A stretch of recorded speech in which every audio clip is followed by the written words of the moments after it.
Hey everyone, Gobotch here, back today with a brand new video for Warface Breakout. In today's video, we will be counting down the top 10 tips, in my own opinion, on how you can improve and become a better player in Breakout after this first week of its release. But I thank you all so much for tuning in. If you enjoyed the video, hit that thumbs up, comment down below, feel free to join in the Gobotch family and subscribe and hit that notification bell.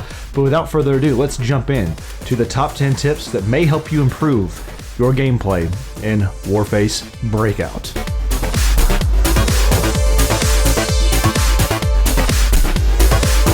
Coming in at number 10, this should go without saying, but aim for the head. Obviously, in most shooting games, the head is the weak spot, and headshots always do critical damage, but that should go without saying. But unfortunately, I have seen numerous times, time and time again, where players start their shots down at people's feet or waist or ankles, whatever it may be, and by the time they eventually have the recoil bounce up and they get towards the torso or head, they're dead by that time because they didn't do enough upfront damage. So what I recommend always when you're pulling around with your ADS or whatever you're doing, it's always better to twitch upwards towards their chest and torso area. That way your recoil can bounce you up to the headshot, or just pinpoint accuracy. Always aim for the head. Should go without saying. That's why it's just my number 10 tip today for Breakout. Moving on to number 9, auto pistol for the win. On both the attacker and defense side, there is the third pistol in the economy system. There is the auto pistol. I absolutely recommend this pistol no matter what round or situation you're in, whether it's as a secondary or as your primary for the early rounds or on round swap sides. The auto pistol, especially on hardcore where people are unarmored at times, it can be an instant kill with a very short amount of time to kill on that gun. So the auto pistol, I highly recommend in any situation, whether you're rolling a sniper combination, have that auto pistol as your secondary. That way, if you pull off your sniper shot, you miss, somebody's rushing you, you can switch out to your auto pistol, and you should be able to easily, with good shots and positioning, able to take out an opponent or two with that pistol. So auto pistol, number 9 tip for the win there. Moves us into our number 8 tip today is SMGs shred the lobby, y'all. Absolutely. I did a whole guide on the SMGs talking about which ones were my favorite and least favorites, but you really can't go wrong with the final 2 tiers of SMGs, regardless of Reaper or Wardens, whether you're using the MPX or you're using the PM84, or maybe you're going with the LWRC or the counter on the other side. There's just so much good that comes out of these SMGs. They have the lowest recoil out of pretty much any gun you have out there so far, and their damage, their time to kill is so high with the rate of fire and the damage per bullet. You can easily get snipe type shots across the map with the burst fire guns, or with controlled burst you can get easy kills as well.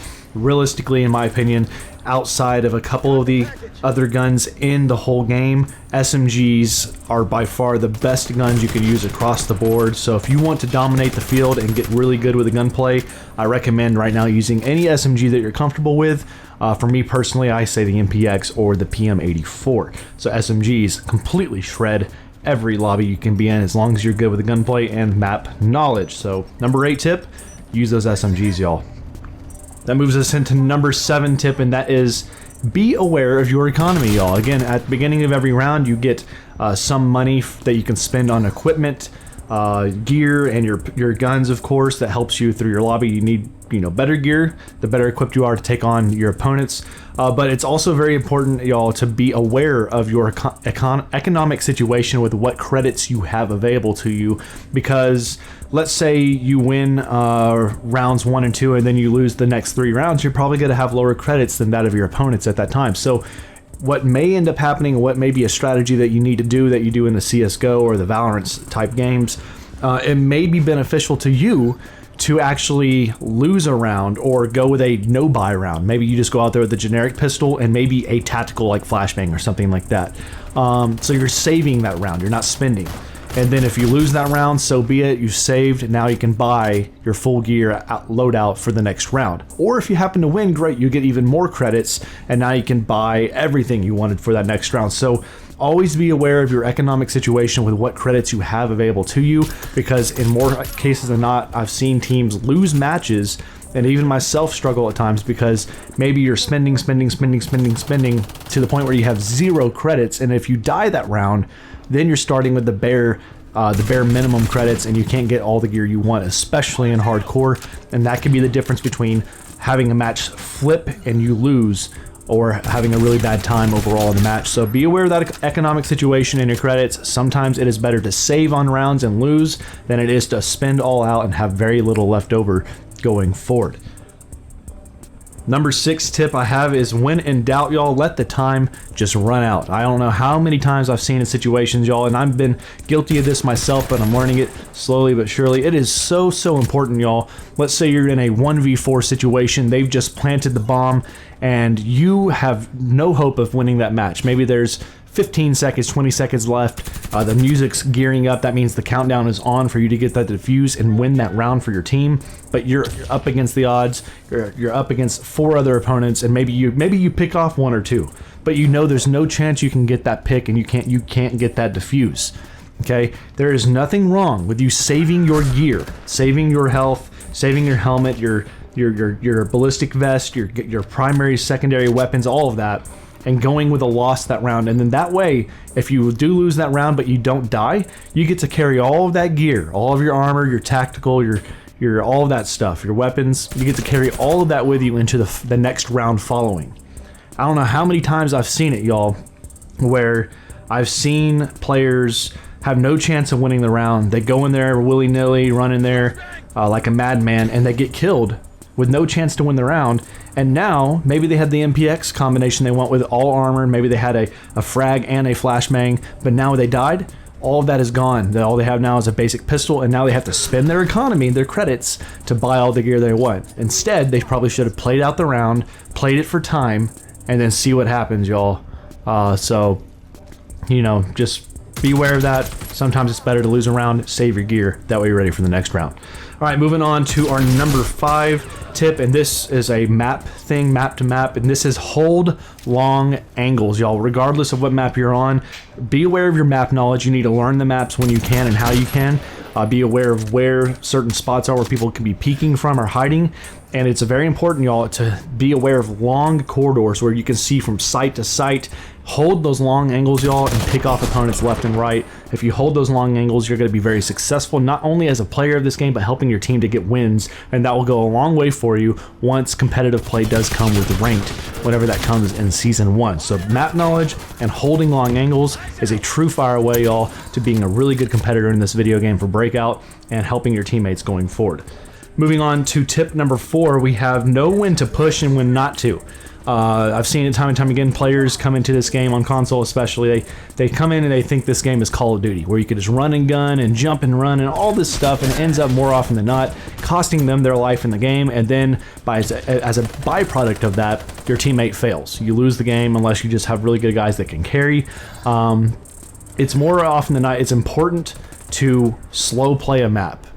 Go around the map methodically, looking at angles where people typically hide. Frag them out, smoke them out, flash them out, whatever you got to do. Slow play it, and then you can push later when you need to or when you have numbers.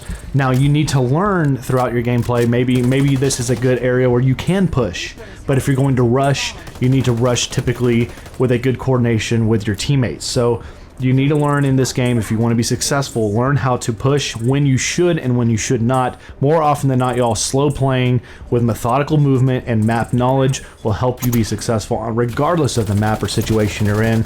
So learn when to not push and when you should. Moving on to tip number 3 is we're in our final 3 tips, and this one is one of the most important in my opinion. Pay attention to your minimap. In the bottom left, y'all, that minimap, we're all glued to it from our years of playing all these other video games, for FPSs especially. But that minimap gives you so much knowledge, not just, I mean, we all think of it, yeah, clearly, Gobotch, you see when somebody dies where they died, and you also see the red blip from the opponent that shot them, and that gives you a brief momentary moment where you know somebody is hiding around maybe they're on facility and they're on B site. You know that they're on B site, so maybe you can go wrap around or go through mid and get to them that way to avoid being choked out there in that spot. So it's important y'all to know the map knowledge. I always say that map knowledge is key in this game, but pay attention to your minimap, because your minimap gives you so much information, whether you know your teammate died here, he got killed from an opponent over here, which you see on your minimap, but also if you look right next to your minimap there, it shows you location names. So if you want to know where somebody is at, whether they're at a tower or they're on stairs, you can see the name. So if you're in trouble in a spot, you can call out, I'm here, like I'm A stairs, and people will know where you need to go. So call outs are super important. Pay attention to that minimap and the information that it provides you with, because that'll help you grow in this game, especially if you're looking forward to competitive play when you're playing with an actual team. Moving on to our final two. Number 2, always buy and use tactical equipment, y'all. I've seen so many players in this game undervalue the use of your stuns or flashes, your frag grenades, and these smokes, especially your smoke grenades, y'all. Always buy those when you can if you do have the credits available to you. That can help you realistically, in my opinion.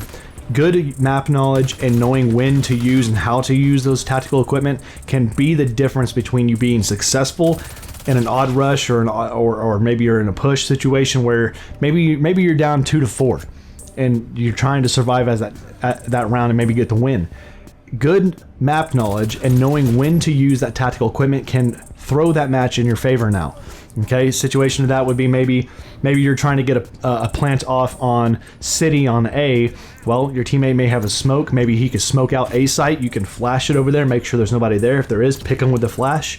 Okay, then when that smoke is down on site, you plant, get out of there, and now you hold angles and you wait out and you pick off anybody trying to get the defuse. Those tactical equipment, those different ones you get, are so pivotal to the flow of a round in a match in general. There's never a round where you shouldn't have tactical equipment, but always coordinate with your teammates to figure out who has what and where you can use that tactical equipment when you're in a pinch or need for a defuse or a plant. It may be the difference, y'all, between a won or lost round and or match in your performance as well. And moving on to our final tip here today to help you be successful in Breakout for Warface. And this should go without saying, but it is the most important tip, and that is play with and as a team. Now, I do know currently in the game, lobby chat is not really working very well. I think I've had a handful of games where I've actually been able to communicate with some of my teammates, but not all. But it is important, y'all, if you're playing with a team, regardless if you're actually queuing with friends or not, it's important to communicate, whether or not you're using the very, it's minimal right now, the communication wheel where you can tell people you're going A or B, attack or defend or whatever you're doing. But it is very important, y'all, to communicate with your teammates and to run and coordinate with your teammates. It drives me crazy when I play this game, y'all, and the whole team is on site. We're trying, let's say maybe my teammates were planting. Okay, my teammate has the C4, he runs to B site, but now I see him running to B site by himself. And then maybe I go follow him up over there holding from a different angle, but the other 3 teammates are all going to A site. That drives me crazy. Okay, it's very important to coordinate your pushes, to coordinate your plants, whatever you're doing, especially on attack side. Coordinate with your C4 player. That way you know what you're trying to go to accomplish. Are you got to go plant A or B? Communication is key. Working with and around your team is key. If somebody's running a snipe, you probably don't need 3 other dudes in their team sniping. Okay, it's important to coordinate. Okay, I'm using MPX. This guy's using the LWRC. This guy's using the FAMAS. I mean, whatever. We need to coordinate what gear we're using. Is this guy running smokes? If he's running smokes, maybe he can smoke out plant site for you and you can get an easy plant off. Then you need to have somebody covering your back while you plant. So communicate. I'm going in on plant. Cover me. Okay, those things are so important, y'all, especially within this type of game. Team composition, team communication, and working with your team, with or without comps, is so pivotal to your success in this game, especially moving towards rank. But that's it, y'all. Those are my top 10 tips to help you improve your gameplay and become a better player in Warface Breakout. Let me know what your thoughts are and which tip you may think is most important for you going forward. But if you enjoyed this video and you want to see more videos like this from me on the channel for Breakout, let me know. Comment down below. If you like this video, hit that thumbs up. But thank you all so much for taking the time out of your day to watch today's video. Y'all, please stay safe out there. Have a great rest of your day as always, and I'll see you all back here in the next video. Y'all take it easy.